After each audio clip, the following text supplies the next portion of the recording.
You said it was the second or the first largest piece of clean energy infrastructure? Built by a startup outside of SpaceX and the Falcon 9. That's amazing. And to do that in less than 12 years, I mean, that is a phenomenal growth curve. Net Power as an entity has done a great job. Speaking of net zero, one of the first innovations or investments through 8 Rivers was a company, Net Power. Could you walk us through some of the early stages or milestones that represent for you success or proof points that the original idea and the evolution of the idea by Bill and the co-founders is working for 8 Rivers? Yeah, absolutely. The alum FET cycle, the Net Power technology, really started on just a blank sheet approach of how would you redesign a power plant if you had to inherently capture all the CO2. And through that process, there were many iterations of the cycle. There was a lot of conversation with market experts, large utilities, EPC, large engineering companies and things. And there was a lot of feedback that was given through that process. And there was a lot of learning and a lot of recommendations that the team at that time took and applied to the system and ultimately perfected that.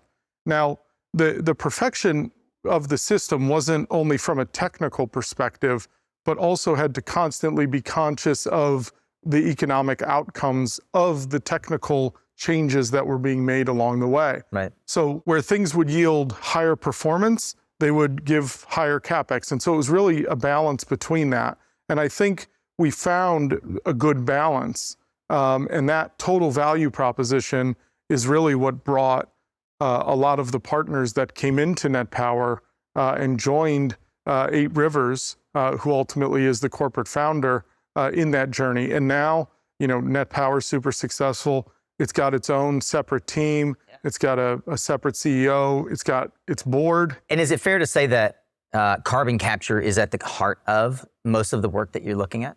Yeah, that's right. Right. Carbon capture is at the heart of it, but there's some other themes on how we achieve that carbon capture and how we achieve the efficiency in our systems. And so one thing about hydrocarbons that's really interesting, and fossil fuels in general, anything that has carbon and hydrogen, when you combust it in pure oxygen, in a straightforward reaction, you get CO2 and water as your products. Right. The problem to date with the way that the world, utilizes hydrocarbons is that they're being burned with oxygen from the air. So oxygen from the air comes in, but with that oxygen comes a whole bunch of nitrogen. Right. So your CO2 and water that results from combustion is then mixed with a whole bunch of other gases. Right. And that's where you need a whole bunch of energy to fight the entropy. Right. Entropy is disorder. And to bring order to things, you always need to input energy. Think about cleaning your house, right? You need to put energy to keep things in order. And so it takes a lot of energy to clean my house. Right. Mine too. I have two kids and it's actually a great analogy, right? And if you look at the back end of the system and you remove the requirement to fight that entropy, you can get much better economics for a system that captures CO2. So what we do on the front end, going back to what's the common theme, it's oxycombustion on the front end in nearly all of our systems. So we're burning with pure oxygen instead of oxygen from the air. And then we can control the products that come out, water, CO2. Water then drops out as a liquid, or the steam component drops out as a liquid very easily. And then the other common theme is heat recuperation. So we're all about energy efficiency and how we keep the heat in the system. Got it. And by doing that heat recuperation, you end up needing to burn less hydrocarbon. So it's energy efficiency and then inherent carbon capture through oxycombustion. And when you think about direct air capture, one of the things I like to say is the way you get pure oxygen is you actually use a big refrigerator, essentially, to remove it from the air. And it turns out that it's cheaper to direct air capture oxygen as it is to direct air capture CO2. Got it. And so that's the bet that we've been making for a long time. So you're direct air capturing oxygen. You're using the pure oxygen for the oxylytic process. And then you are able to extract the CO2 in that way. In pure form, right. So you're putting the extraction to a secondary use. Yep. Got it. Wow, that is a novel way to do that.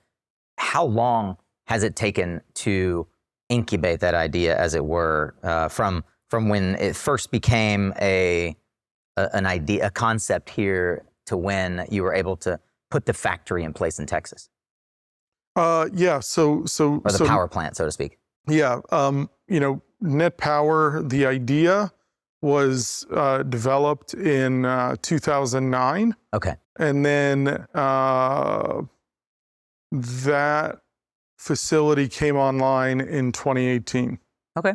So from, call it napkin, to pilot facility in LaPorte, Texas, that was an 11-year process.